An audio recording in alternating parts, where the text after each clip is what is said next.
The committee under Bill Cash is meeting as we speak, so this is going on now. They will come to their conclusion. The Attorney General will give his opinion, and people will decide based on that and what the DUP has to say, because the view of our fellow Unionists is very important. We cannot split up the United Kingdom.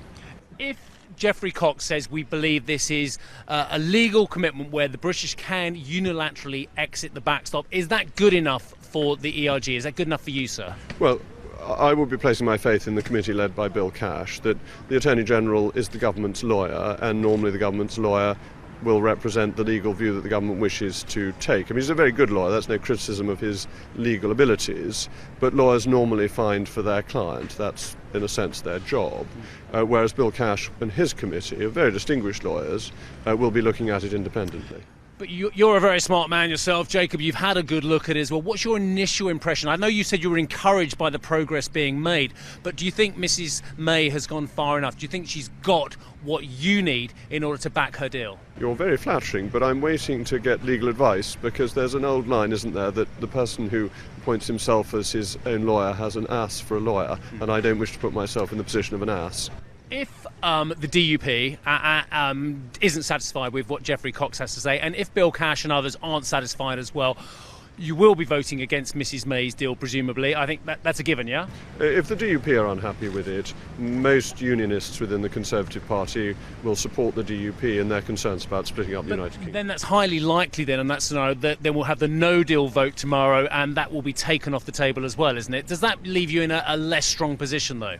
Well, we'll have to wait and see. I think we're going too far. The hypotheticals are very interesting, but we haven't had today's vote, we haven't had the decision on how we're intending to vote, and we haven't yet heard from the DUP. So I think we must cross bridges when we come to them. Let me just cross one more bridge then. If Mrs May loses the vote this evening, do you think that is the end of Mrs May as Prime Minister in the UK? Do you think we need someone else, perhaps a Brexiteer, to lead Great Britain in the next phase of negotiations? Well, I thought in 2016 we needed a Brexiteer, and I was involved in a vote of no confidence against the Prime Minister, but she won that, and I have felt that since then I have a duty to support her, so I will not be involved in any attempts to replace the Prime Minister. I was speaking to Sammy Wilson earlier on today, and he felt that actually this wasn't the end of negotiations, and actually the EU would have more to offer, despite what Mr Juncker said about no third time back at the treaty negotiations. Do you believe the EU has more to offer?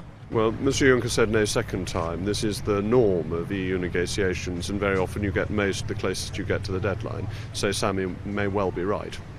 In terms of what happens next, and the Labour Party was very, very quick to say this didn't satisfy any of its red lines, so to speak. It didn't satisfy any of its desires in order to back this deal as well. Do you think they've been too quick to be damning of this deal? It tells you all you need to know about socialists, doesn't it? That they take knee-jerk reactions, they fail to think things through, whereas Conservatives are judicious, wise and thoughtful. Not that CNBC thinks that, but let's get that message across to your viewers for once. CNBC, just journalists, just doing our job. Jacob, just one final question. Do you think that actually the likelihood of either a second referendum or indeed a general election, do you think that's more likely if indeed Mrs May loses this evening? There's very little demand for a second referendum, except for people who lost the first referendum, so I don't think that will happen. A government that has no majority is always at risk of a general election. So you can't rule that out, but it doesn't look immediately likely. Hi, I'm Joanna Bersecci, and thank you for watching. You can check out more of our videos by clicking on the boxes on the screen. And don't forget to subscribe to our channel for more from CNBC International. Thank you for watching.